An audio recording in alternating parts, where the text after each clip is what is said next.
Hello to viewers of The Pioneer. How are you doing? I hope you're healthy and well. I'm very pleased to be back with another report. In a moment, I will try to convey the latest developments in the Russia-Ukraine war with a map. According to the latest reports, the extraordinary struggle on the front line continues unabated. We had a very active day. We will discuss some of the developments in our agenda reports and some of them in our map report. Let me state the following here. Belgorod Oblast, located on the borders of Ukraine in the Russian Federation, had an active day. You have heard of the Free Russian Legion before, right? I think you know what I'm talking about now. Don't miss our report on the agenda where we will talk about this issue. First, we'll look at the latest developments on the front line. What's happening on the front line? What's the latest situation? Let's analyze the developments together. As the Pioneer team, we continue our reporting activities on the Russia-Ukraine war without slowing down. Don't forget to subscribe to our channel and turn on notifications so as not to miss our daily map reports and reports on the agenda. You can also support me and my team by using the super thanks button below the videos.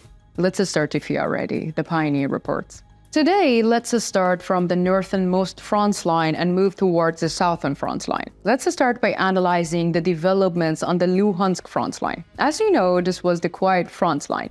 I mean, we usually characterize this region as calm in our reports because despite other regions, there are no major changes here. In general, we see that the clashes take place routinely. According to the latest reports, the situation is no different. According to the latest reports, Russian troops in the Luhansk direction are trying to break through the defense line of the Ukrainian armed forces west of the Yagdonivki and near Sinkivka. The defenses of the Ukrainian armed forces in the region are still largely intact. The borderline in this area has not changed so far. Now you can clearly see this area on the map. The region, which we call the Luhansk front line, has a distance of approximately 150 kilometers. As we mentioned, the conflicts in the region are generally not of a nature to change the borderline. Although there are intense clashes, both armies are protecting their positions to a great extent. Let us continue by mentioning the artillery activities in the region. According to the latest reports, artillery units of the Russian armed forces targeted positions of the Ukrainian armed forces in the direction of Kliskivka, Toplavivka, Kormovlivka, Beresnivi, and Sinkivka. In turn, artillery units of the Ukrainian armed forces targeted positions of the Russian armed forces in the direction of Orlyanka, Yahidny, Volodymyrivka, and Novoselivki. Let's continue by analyzing the latest developments on the Bakhmut front line. We have already mentioned that the Ukrainian armed forces are under pressure in this area. Here, the Russian armed forces are trying to recapture the positions that the Ukrainian armed forces captured during the counteroffensives. The attacks here have become even more furious than in the past few days. Despite this, the Ukrainian armed forces are largely maintaining their resistance. Russian armed forces continue their attacks in the direction of Chasiv Yar and Bogdanivka, accompanied by the artillery support. As we have already mentioned, the defensive fortifications of the Ukrainian armed forces in this region are quite strong. There are some local reports that the Ukrainian troops have strengthened their fortifications in the region after the latest attacks.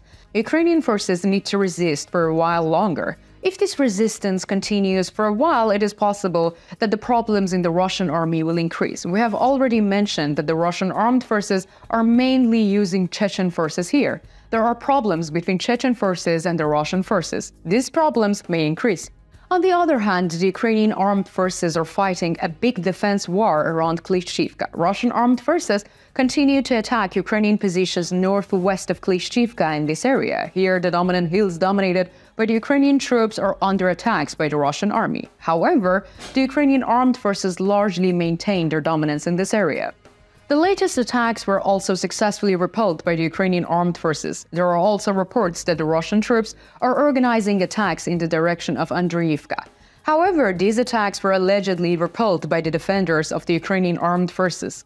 Let's continue our report by analyzing the latest developments on the Donetsk front line. According to the information we have obtained from the sources in the region and the official sources, Russian armed forces on the Donetsk front line have made significant progress towards the Novomikhailovka from the south and managed to reach the outskirts of the village. Intense clashes are taking place in the area. The most important situation here is that the fighting is taking place on the strongholds of the Ukrainian armed forces, which has been impregnable since the beginning.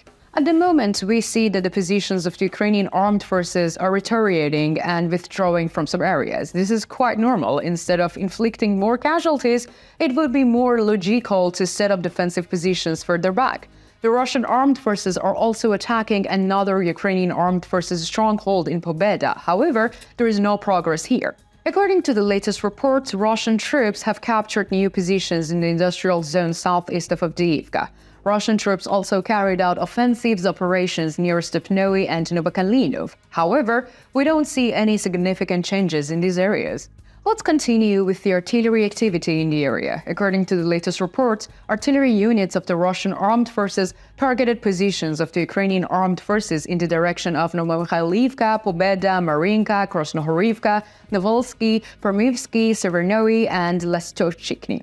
In turn, artillery units of the Ukrainian armed forces targeted positions of the Russian armed forces in the direction of Volodny, Pitsky, Staromykhailivka, Karminka, and Vesel. Now let's continue by looking at the latest developments on the Zaporizhia front line. It is the most active part of the front line. According to the latest reports, the mobility in this region continues and has increased. According to the information we have obtained from local sources, the Russian armed forces have continued their attacks on the west of Robotny for a while. However, there is no result. There are also attacks by the Russian troops in the direction of Novoprokopivka. Along this front line, the Ukrainian armed forces are in a fully defensive positions. There is a limited attempt by the Ukrainian troops to advance in the vicinity of Verbo. However, there are no results. Let us continue with the artillery activity in the region. According to the latest reports, Russian artillery units targeted positions in the direction of Robotny, Mali Shcherbianka, Novodanilivka, Maletokmakcha, and Novoandriivka. On the other hand, artillery units of the Ukrainian armed forces targeted Russian positions in the direction of Ichenkov, Solotka Balka, Kopani, Nestryanka, Marine, and Pechesny. What do you think? Do you think the Ukrainian army will be able to maintain the defense of the Bakhmut front line? What do you think about the attempts of the Russian troops to advance? Do you think the Ukrainian army will be able to take offensive positions again? Let me know in the comments. You know, I read and care about all your comments.